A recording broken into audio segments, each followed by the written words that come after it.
Welcome to the First Cut Podcast. I'm Rick Gaiman. Today, the instant reaction to round 3 at the Travelers Championship. And joining me for that, it's Kyle Porter. What up, man?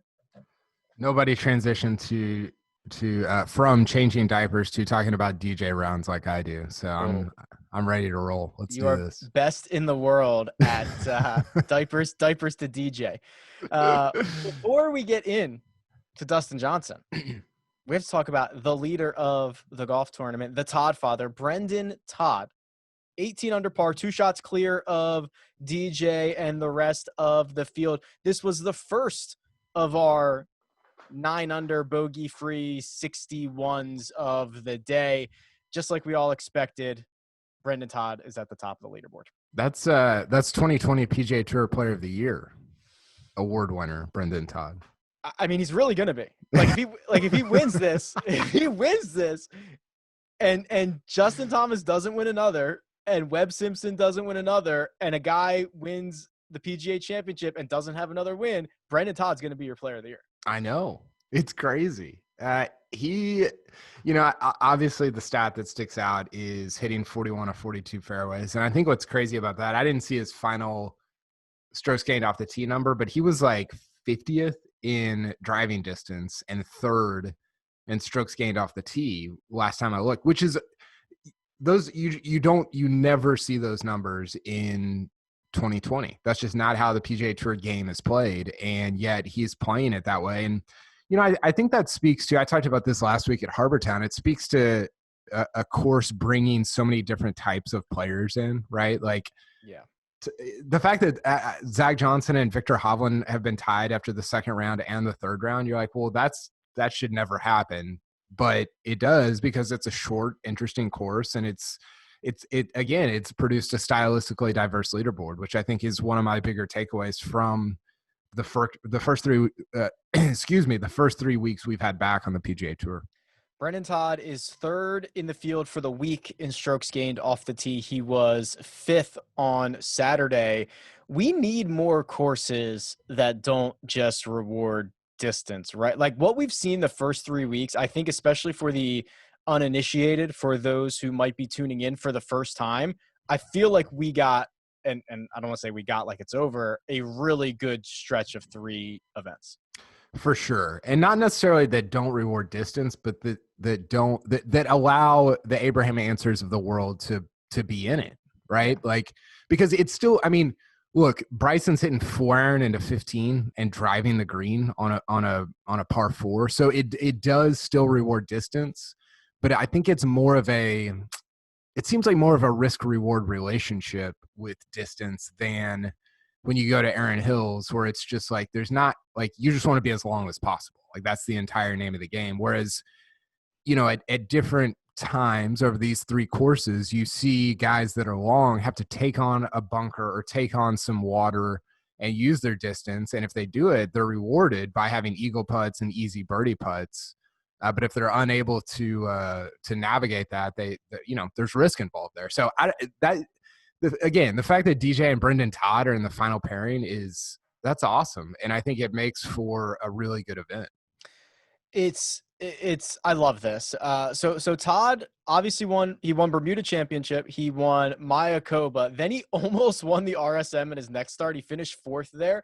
I don't know what it is about. I don't know if it's just golf or this guy in general, where like he just might run away with this tomorrow. He might run away and hide. I think he's got 3 sub 62 rounds or something like that, which I don't think there's other guys on the PGA Tour like his ability to go low is unbelievable. Yeah, it's sick. And it almost looked, the thing that I noticed on Saturday, it just looked easy, which is a weird thing to say about Brendan Todd. You've got Phil making it look basically as hard as possible.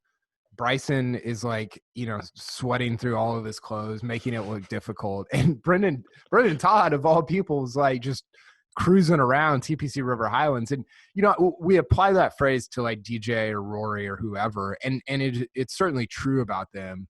But it kind of catches you off guard when like Brendan Todd is just, rolling around making 12 threes on his card. Yeah, so I'll put a bow on Brendan Todd with a couple stats here. I think we mentioned the 41 out of 42 fairways he has hit. He has hit 28 in a row. So that's dating back to, he hasn't missed a fairway since Thursday. That's crazy. 114 feet of putts in his first 2 rounds combined, then 123 on Saturday. It's nuts. And I want to read you the list of what could be the PGA Tour Player of the Year for the last like 8 years. So Rory in 2012, Tiger, Rory. Wait, can I guess these? Yeah, please go ahead. 14 was I'm already I already great job. You volunteered to do this. Well, 14 had to be, was it Bubba? No, it was Rory. Okay. So 15 will get you back. 15 will get you back on track. 15 was Spieth. Yeah. 16 was DJ. 17 was JT. Yes. 18 was Brooks. 19 was Rory. Correct. And 19 was the only year that the PGA Player of the Year was different from the PGA Tour Player of the Year, of course. So that list of names could be headlined in 2020 by Brendan Todd. I don't know how else to describe it. It would be bonkers. It'd be absolutely bonkers. That sums up the pandemic era in golf. Yeah. Right there. That's like when aliens come down in like 100 years and try to figure out what happened in golf in 2020, just be like, Brendan Todd was your Player of the Year. Like they'll be like, oh, that makes sense. Has there ever been? I'm trying to think of other sports where like the MVP could have been so crazy, right? I feel like you always get the best quarterback as the NFL MVP. Like this is, I don't know of another comparison outside of golf that this would even match. Well, even when you have like and part of the reason we're getting this is because it's been like a shortened season, right? So even in the NBA, when you have a shortened season, I'm trying to think of, was it 12 when they had the lockout or 11? And I'm sure it was LeBron or Wade was the MVP. Right. And the Spurs won it, which they were like one of the best teams anyway, right? Like it was probably what people expected. 99 MVP was probably Tim Duncan. So it is odd that, and part of that is just the unique nature of golf, but yeah, that you could have somebody who is, well, I mean, Brendan Todd's what, like the 88th best player in the world, the 107th. I don't know. I don't know what he is, but I mean, he's ranked, I think 57th, but that's not, if you played it all out, that's not what he would probably actually be. So it is crazy, but it's cool too. It's exciting for him. It's an opportunity for him. And, I don't know. I don't think he's going to like melt on Sunday. I think he's going to play well. Okay, so we'll bring Dustin Johnson into this mix and let's talk about it, because Dustin Johnson is leading the chase pack. Two shots back of Brendan Todd. He's 16 under, another 61. The best round Dustin Johnson has ever fired on tour. And when you're a 20-time winner, Kyle, and you do something that you've never done on tour before, it's pretty special. Well, and he hasn't done it. I mean, he hasn't played this well in a long time. I mean, he's been low-key kind of not great over the last 15 months. And, some of his finishes have been okay.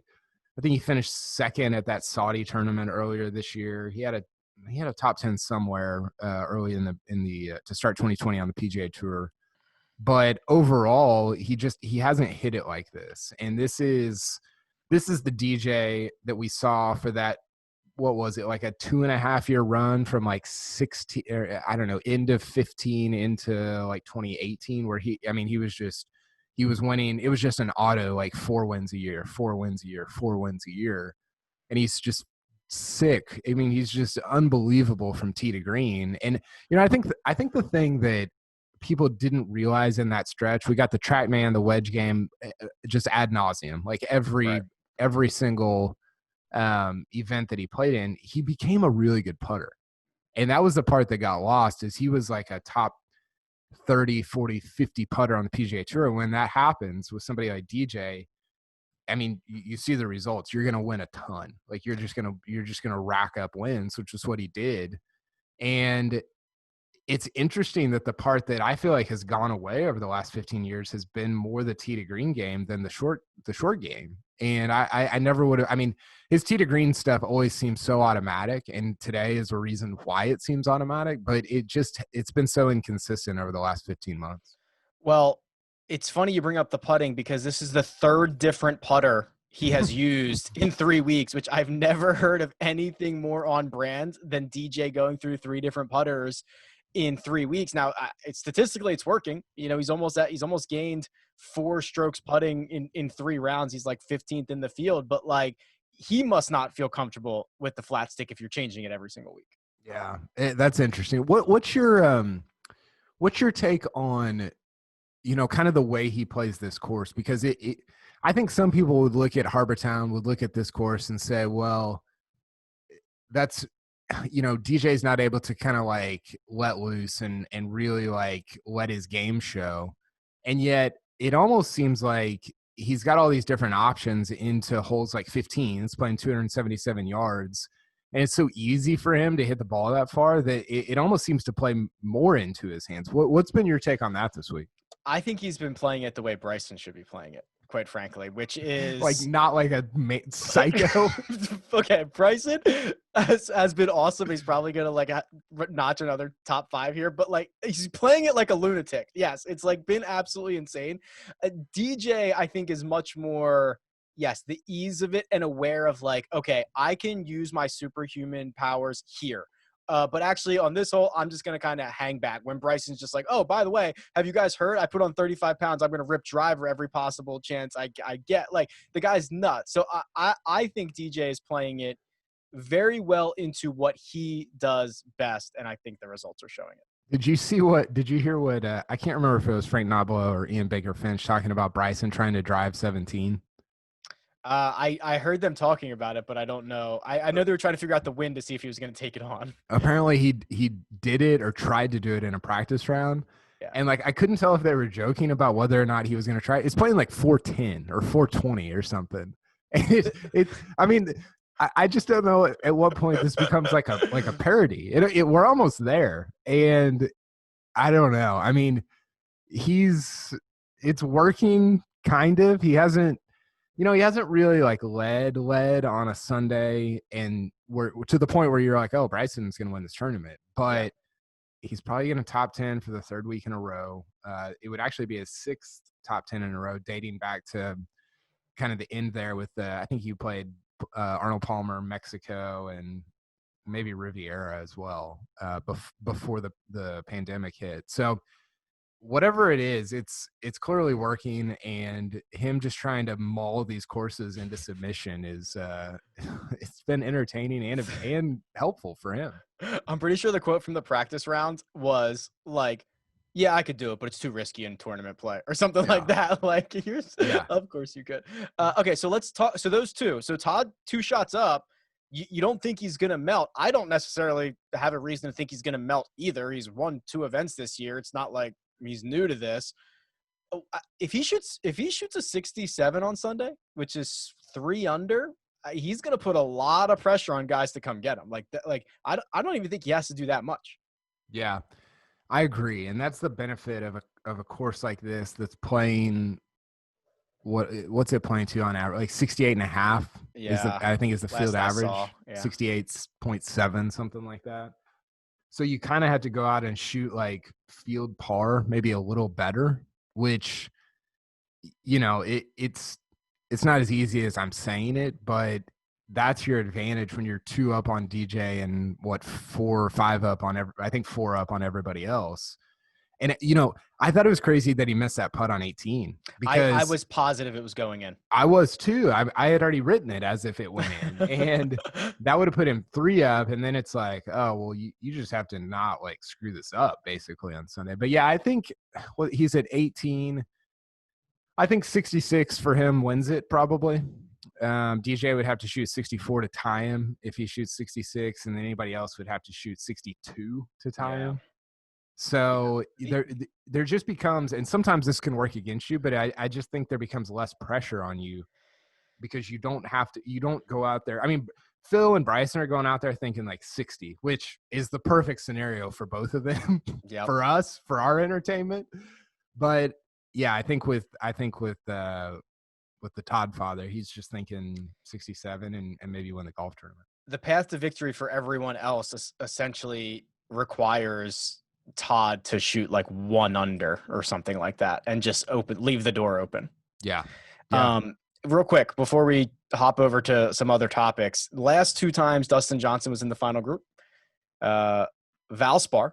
So 2019 Valspar, he shot a 74 on Sunday, finished 6th. That was And what, Paul Casey? Paul Casey Open, yep. And then Heritage, obviously the one that we all remember, goes out and shoots a 77, finishes T28. Obviously a guy who's won 20 times on tour, this probably doesn't matter, and it's more of just variance than anything, but noteworthy that he's not been good the last 2 times he's been in the final group. Yeah, I think if that does happen, like let's say he shoots 75 on Sunday, I think people who follow this would be like, yeah, I mean, it's certain, it's there, like it's certainly in play, you know. But the weird part about DJ is he shoots 63 to win by 4, and you're like, yeah, that's Right. also in there. Same reaction to both scenarios. Well, whatever happens, we're going to watch it on CBS, and that's where you can catch all the tournament action this weekend. We've got options for you to watch the Travelers Championship at TPC River Highlands on your computer. Yes, sir. Just go to cbssports.com. That's what I did today. On your phone, totally free. Download the CBS Sports app, and you're off and running. Watching the 2020 Player of the Year, Brendan Todd, at TPC River Highlands. I like that Jacob changes that every time. You can also watch on Roku, Fire TV, and Apple TV with the CBS Sports app on those devices.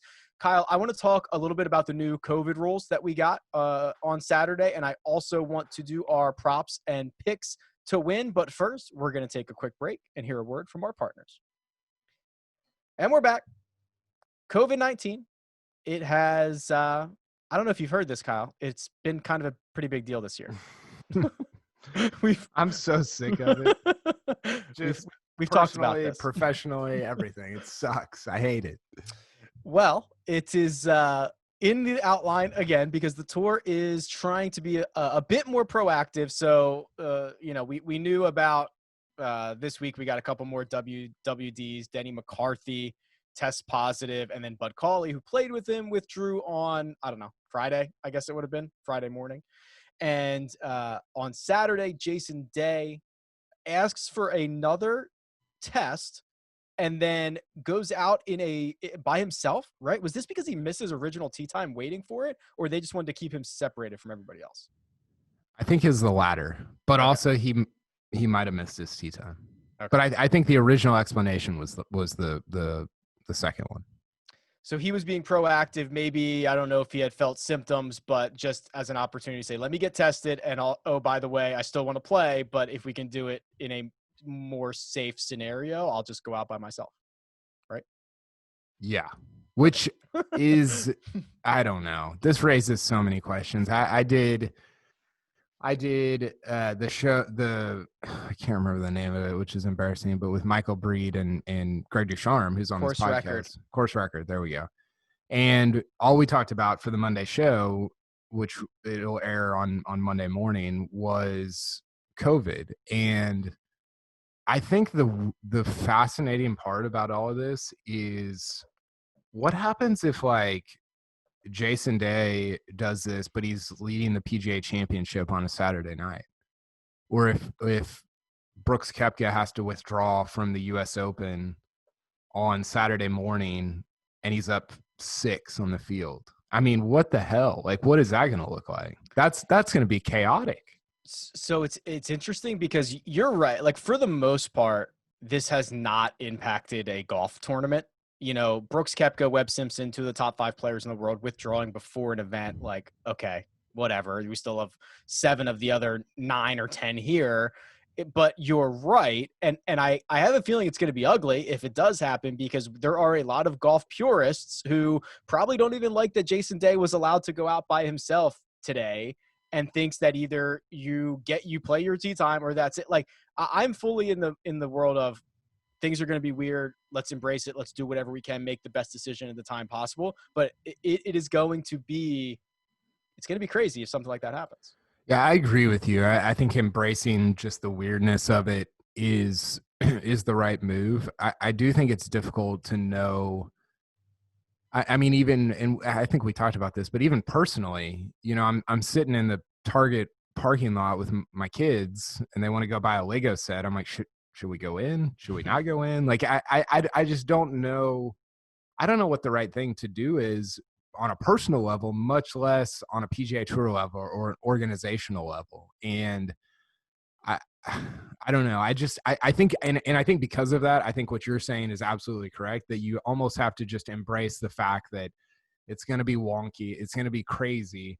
And if everybody knows that going in and is okay with it, and you're doing it as safely as possible, then that's just the reality for the next year, 18 months, 2 years, whatever.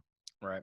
So the tour announces a couple of new protocols. Essentially, those that are flying on the charter are now going to be tested pre and post flight. I think previously they were only maybe tested on one side of that. Pre, yeah. Pre. I was going to say it couldn't be post. That would make no sense. It has to be Yeah. pre. Well, everybody had it. Player instructors are now inside the quote unquote bubble, which is more of a dome of Swiss cheese. It has barriers, but there are holes in it. They're now part of the testing protocol.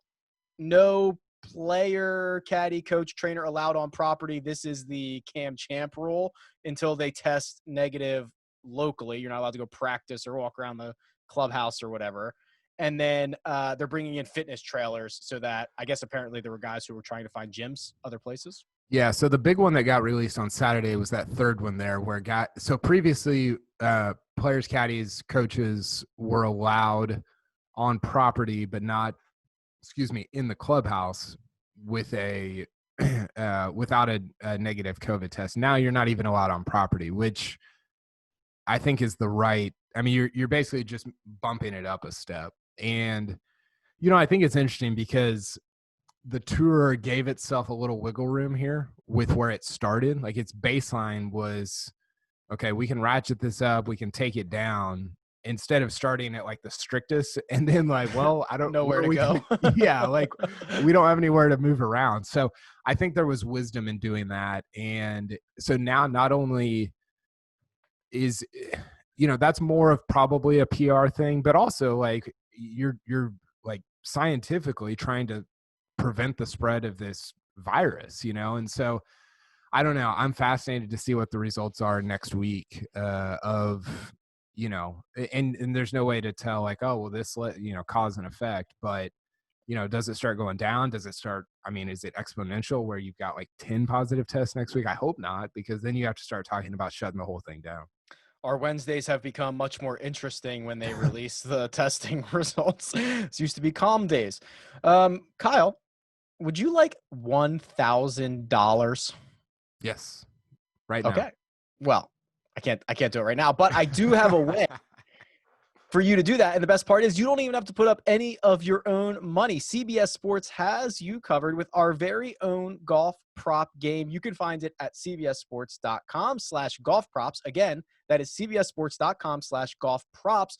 We'll have questions after every single round. So one more opportunity for the Travelers Championship Sunday to win that 1,000 bones. Terms and conditions apply. I've got a question that we can go through. This is for Sunday's round. And it's very simple, Kyle. All you have to do is tell me who is going to win the Travelers Championship, but there are options. And these guys are paired together. So you get both of them. You can either have the combination of Dustin Johnson and Phil Mickelson, or you can have the combination of Brendan Todd and Mackenzie Hughes, or you can have the combination of Brendan Steele and Kevin Streelman. That one didn't age as well. Or you can have, God bless you, the field. Who would you like? I think you're basically picking DJ or Todd, right? Yeah, I think Todd and Mackenzie Hughes is the right play there. I'm going to pick DJ as my winner with absolutely no conviction, but I think you get Mackenzie Hughes thrown in there. What is he? Where's he at? 4-back, 3-back? Yeah, he's 4-back. So he's 14, and he's got Streelman, DJ, and Brendan Todd ahead of him. Yeah, I like Mackenzie Hughes and Brendan Todd. I think that's what I would go with. I think that is correct, because you are either taking Dustin Johnson by him. It's basically Dustin Johnson by himself, because at this point, Phil Mickelson is 6 shots off the lead. So Dustin Johnson versus Todd, who's already in the lead, and Mackenzie Hughes in case he snaps off and shoots another 60. So yes, I believe that's the correct one to go with, but DJ could ruin that for everybody. By the way, we're in this and not to make light of these guys because they're all great players, but this is definitely like the creative player championship, right? It's like like all these guys feel the same to me. Brendan Steele, Kevin Streelman, Brendan Todd, Troy Merritt holds the course, or like shot the, what didn't he shoot like a 60 here to win or something like that? 60, 61, something like that. Yeah. All these guys are like just the same guy to me. The guy that you literally use as your generic player when we just like need a generic 100th ranked player for anything that we ever do is Scott Stallings. He's in 7th. Like literally the guy who's our inside joke of the most generic random guy on tour is in 7th place. So yes. By the way, who is yours? I know we've talked about it. Who's your go-to? I forget. Isn't it Steele? Don't you go to him? No, I don't think so. I go to I see he's so memorable. I can't remember who it is. I don't know. I have somebody, but I can't remember who it is. It's not Steele. Send us yours, producer Jacob. I want to hear your like generic go-to player when you reference just the most average guy on the PGA Tour. This is that championship. It seems like all these guys are playing great this week. Yeah. Now this is gonna drive me crazy. I think I say Nick Taylor. No, I don't think it's Nick. Kyle Stanley in there. Yeah. Keegan. Producer Jacob says Keegan Bradley. That might be his. Keegan's at least one. I feel like you got to get a guy that's like Kevin Chappell's in there. Yeah, that's a pretty good one. All right, well, let's do our picks to win here. So what you're looking at right now, if you're watching on YouTube, which by the way, we're on YouTube, the First Cut podcast on YouTube. What up, YouTube? Check us out. You can see what we look like instead of just hear our voices. You're looking at the odds to win via William Hill. Brendan Todd, of course, the favorite, plus 175. Dustin Johnson, plus 225. Those are far and away the betting favorites. Then you get Kevin Streelman is 8-1. Bryson DeChambeau, 9-1. A couple other guys. Rory, 66-1, if that's notable. Phil Mickelson, down to 40. Abe Answer, 33. That's not too bad. But I think you're going with Dustin Johnson with little reason or little conviction. Yeah, no conviction at all. I mean, because we both know that 75 and 63 are in play. Yep. What is Hovland at? He's 60-1. Yeah. So he's 7 back. Yeah, he's gonna need a day. He needs to shoot like a 60, right? He needs to shoot a 60, and he also needs Todd to shoot a 67 to get into a playoff.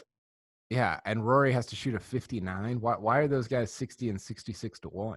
Because it's free money for William Hill to take from us. Right? Like, that's the only reason. You could post Rory at 10,000-1. Like, I mean, I hope this take does not age well. Rory's not winning the golf tournament. I can't wait. He shoots a 57, and you got to do that. By the way, producer Jacob. Yeah, okay, we didn't even talk about this. Yeah, so we go on HQ on Saturday morning, and just, I mean, it was like a guerrilla ambush out of nowhere of old takes exposed with our Phil chatter from earlier this week. Which, by the way, Phil's not going to win the golf tournament. Thank you. Which, by the way, is going to turn out correct. So we get ambushed. And so look behind the curtain here. You know, they're in our ears telling us what's coming, right? Okay, we're going to show the scoreboard. We're going to do this. No sign of, oh, hey, guys, producer Jacob's going to throw you under the bus here in a second.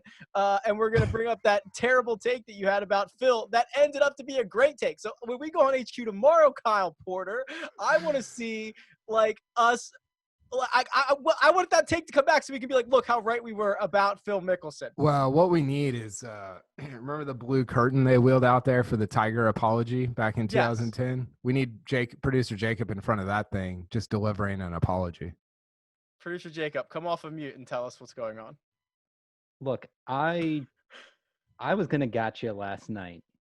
We did our round 2 recap pod. I played that for Rick. They did not contact me about HQ with that. That was on them. I only shared it to Twitter. They saw it on Twitter. They took it from there. This feels crooked. I don't believe this at all. It's crooked. We operate in crookeds around here. All right. Well, we'll see. Just know Phil Mickelson's not going to win this golf tournament. We were absolutely correct about that, which is also a really hot take that we picked one guy out of the field and said he's not going to win the golf tournament, and it's going to come true. We're going to take a victory lap. That's a really fun. So I saw that like No Laying Up sometimes plays that game around majors. If you have to pick like a top 15 guy that you think is not going to win, which is almost more fun than picking the one that's going to win. It's so scary. That's so scary.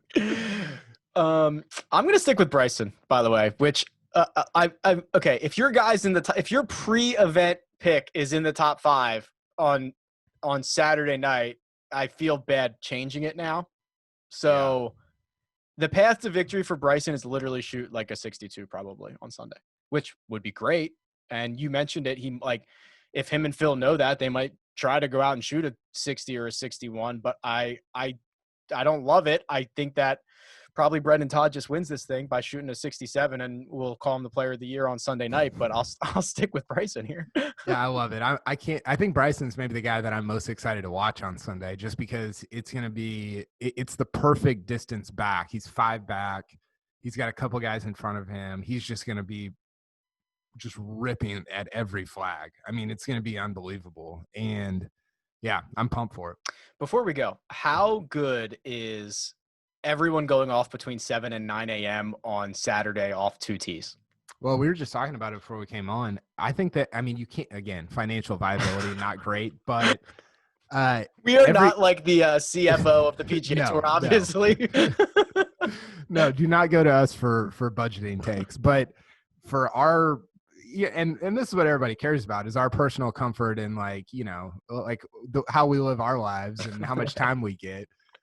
It's amazing. Because then you get almost 24 hours before you're really like locked in again on Sunday afternoon. So I'm all for it. I thought it was fantastic. All right, that's it. We'll be back Sunday after the Travelers Championship to break down everything. I'm sure it's going to be crazy. Everything crazy we saw on Sunday. There's going to be like a 60. There's going to be something nuts that happens. We'll talk all about it. Brendan Todd might be your player of the year.